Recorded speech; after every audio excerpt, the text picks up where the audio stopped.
Nick, what led you to think that the story of John DeLorean and his crazy hustler neighbor was a movie? Well, hey, look, it's a pleasure to be here anyway. Thank you for that. And, well, when you look at the story of John DeLorean, people in Hollywood have been trying to make it for 30, 40 years.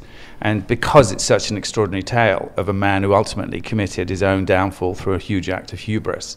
And so when you look at that and you go, okay, well, this is an incredible event. How did this, this extraordinary designer, very talented individual, end up building a strange car that became part of movie history that he never saw, and he died before that happened? How did he get involved in a terrible, FBI entrapment with an absolute lowlife scumbag who kind of was part of his weird social circle? So that's why a lot of people in our business have been trying to look at this story and make it for a long time. But what they did is they always took it from the biopic version. They always looked at the story of him.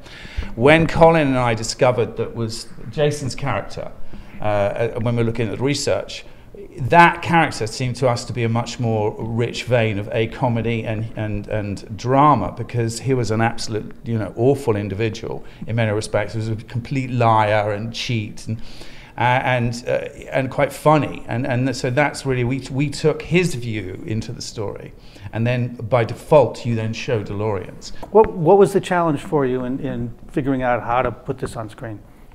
Well, first of all, what I believe in is mass to rehearse. So I love the idea that actors, everyone came with absolutely with a game face on this movie, because the circumstances in which we shot it were quite difficult. So every single one of these lovely guys and girls sitting next to me absolutely arrived ready to go. And part of the reason for that is we'd met, we'd talked, we'd rehearsed. And I think if you give actors rehearsal time and you allow actors to think about stuff way before, and you allow them to work with each other and play games with each other and think about stuff, when they're actually ready to go, you get a much better product. And what we all knew is that we were surfing that rather wonderful line between drama and comedy.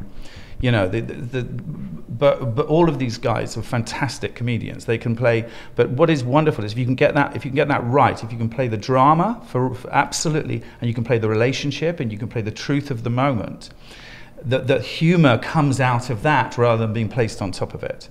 And I knew that to tell this story, you had to do it with humor. You had to do it with a level of wit and a level of kind of a wink, because otherwise you want it to be contemporary. You want it to be in the vein of what's going on right now. It's not a contemporary story, but it is a contemporary story. Do you see what I mean? So in many respects, I guess the work was done by them, and I just tried to keep it real. And if you keep something real, the humor will come out of that reality.